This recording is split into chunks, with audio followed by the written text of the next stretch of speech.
Revenons en France avec cet anniversaire. Le RAID fête cette année ses 40 ans, une unité d'élite de la police qui s'entraîne au quotidien pour les interventions les plus extrêmes. Et ces hommes sont formels, ils ont affaire à des individus de plus en plus dangereux. Regardez ce reportage tourné à Lyon par François-Xavier Ménage et Héloïse Grégoire. 5 h du matin, briefing avant une intervention coup de poing sur le terrain pour interpeller un individu soupçonné de vol avec arme à feu. Donc on va arriver par ici. Là ici en fait c'est une cité qui est fermée ici par un portail. Il faut rentrer dans un appartement. On ne sait pas combien exactement ils sont à l'intérieur, donc on reste vigilant là-dessus. Allez, départ dans 5 minutes. Une douzaine d'hommes en noir mobilisés, nous ne montrerons pas leur visage, les membres du RAID cultivent la discrétion.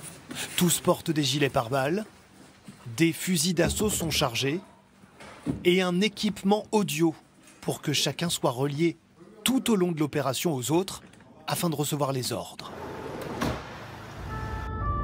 Pour arrêter le suspect, plusieurs scénarios ont été prévus avec, une fois sur place, la discrétion comme règle numéro 1.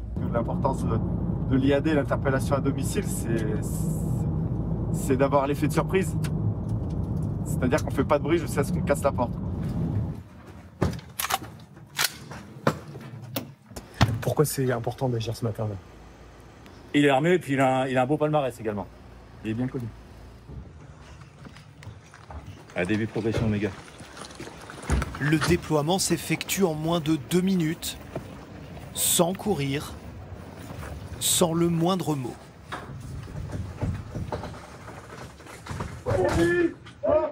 Porte ouverte, porte ouverte. Il est où votre fils? Il est où? Allez les gars, on prend le temps, on revérifie tout. Bon, on fait venir les enquêteurs, s'il te plaît, Doc. Oui, les enquêteurs. Les enquêteurs de la police qui vont consigner chaque détail de l'opération. Nous n'aurons plus le droit de filmer. Derrière, il y a un réseau criminel. En règle générale, la suite, c'est une garde à vue. Retour à la base arrière du RAID, l'adresse est secrète. Exercice pratique d'infiltration obligatoire toutes les semaines. Le gars s'est réfugié dans une grande zone. On n'a pas d'indication exacte, on ne sait pas où est-ce qu'il est.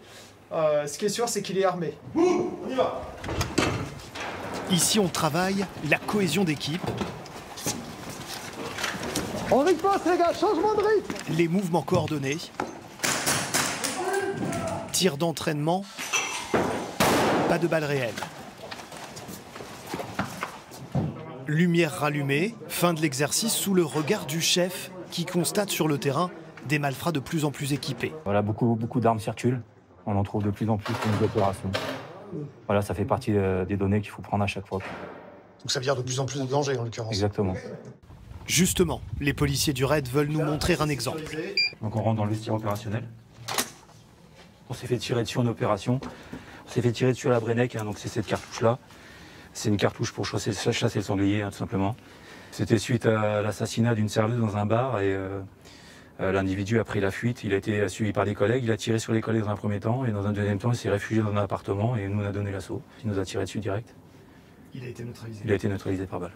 Rien de particulier. En 2025, la majorité des opérations sur lesquelles les membres du RAID sont mobilisés ne concernent pas les homicides, ni les prises d'otages, mais le trafic de drogue.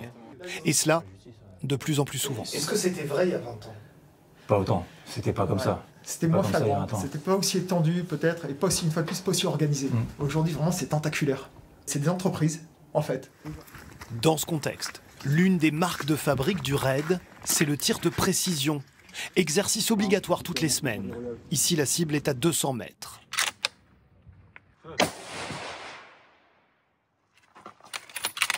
Dans ce scénario, l'assaillant a été visé en plein visage au niveau du marquage en bleu.